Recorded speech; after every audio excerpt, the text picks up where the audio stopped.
खबर यूपी के झांसी शहर से है, जहां नगर निगम के चुनावों में कांग्रेस से मेयर के टिकट पर दावा करने वाले तथा हसारी क्षेत्र से पिछले 15 सालों से लगातार पार्षद चुनते आ रहे अरविंद बबलू का कहना है कि यदि पार्टी उन्हें मौका देती है और जनता उन्हें आशीर्वाद देकर नगर निगम पहुंचाती है, तो पहला काम लोगों को हाउस टैक्स से निजात दिलाना होगा।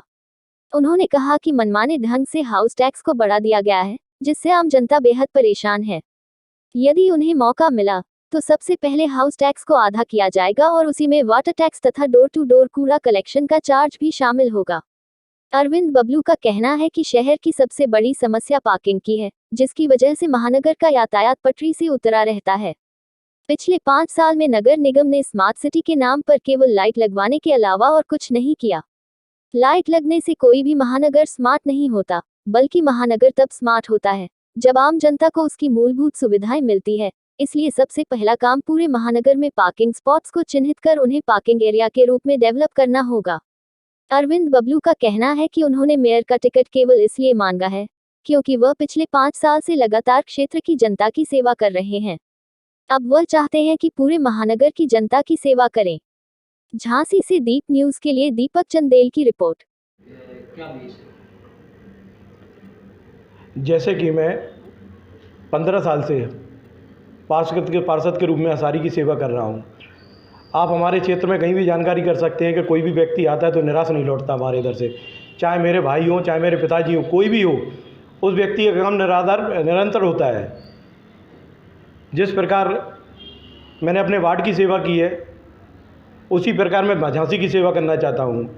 आज झांसी में कई समस्या हैं, टैक्स को लेके, जल को लेके, डोर टू डोर को लेके, पार्किंग को लेके।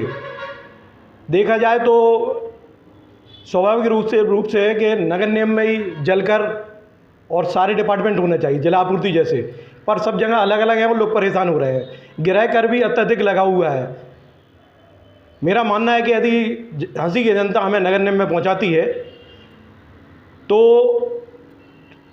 नगर निगम का टैक्स आधा किया जाएगा, जैसे कि जिसका 5,000 है 2,500 होगा, जिसका 2,000 है 1,000 होगा, और उसी में इंक्लूड होगा आपका water tax plus door to door collection वाला। कोई टैक्स अलग से नहीं लगाया जाएगा। पार्किंग की झांसी में बड़ी समस्या है, बहुत ही बुरी हालत है, इससे व्यापार भी प्रभावित है। यदि पार्किंग की सुविधा झांसी में बहुत अच्छी होगी तो व्यापार भी बहुत अच्छा। तो आज कोई भी व्यक्ति यदि मार्केट सामान लेने जाता है तो उसे डर लगा रहता है कि ऐसा ना हो मेरी गाड़ी का चालान हो जाए, उस वजह से व्यापार भी प्रभावित होता है। यदि पार्किंग की सुविधा अच्छी हो जाए तो वास्तव में झांसी का व्यापार भी बहुत अच्छा हो जाएगा और नागरिक भी बहुत खुश हो जाएंगे। ट्रैफिक व्यवस्था पर क्या बात कहेंगे आप? ट्रैफिक व्यवस्था को लेके जो पिछले 10 वर्ष में हुआ है, हमारे अंदाज से झांसी में कोई प्रोग्रेस नहीं हुई है। आज भी आप शाम के समय निकले तो बहुत बुरी हालत रहती है झांसी में, जगह जगह जाम मिलता है।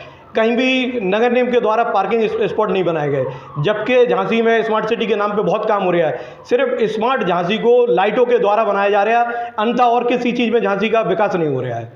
पिछले 5 साल के कार्यकाल के बारे में क्या कहेंगे जो भारतीय जनता पार्टी का रहा है? पिछले 5 साल का जो कार्यकाल है, सिर्फ स्मार्ट सिटी के द्वारा और जनप्रतिनिधियों के द्वारा बंदर वार्ड किया गया, उसके अलावा कुछ नहीं हुआ है। इसके अलावा ऐसा कौन सा काम है जो होना चाहिए था और हुआ नहीं? प्रॉपर देखा जाए तो झांसी में पार्किंग की बहुत बुरी हालत है, पार्किंग की बहुत बुरी हालत है। और आप कई कड़ियाँ हमने जानते हैं, जैसे नगर निगम द्वारा जो व्यवस्थाएं होनी चाहिए लोगों के लिए, वो व्यवस्थाएं नहीं है। पानी की क्या व्यवस्था रही 5 साल के अंदर?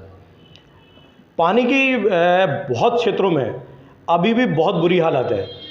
आप पुराने झांसी क्षेत्र में चले जाएं तो कई जगह तो आज पाइपलाइन है ही नहीं है।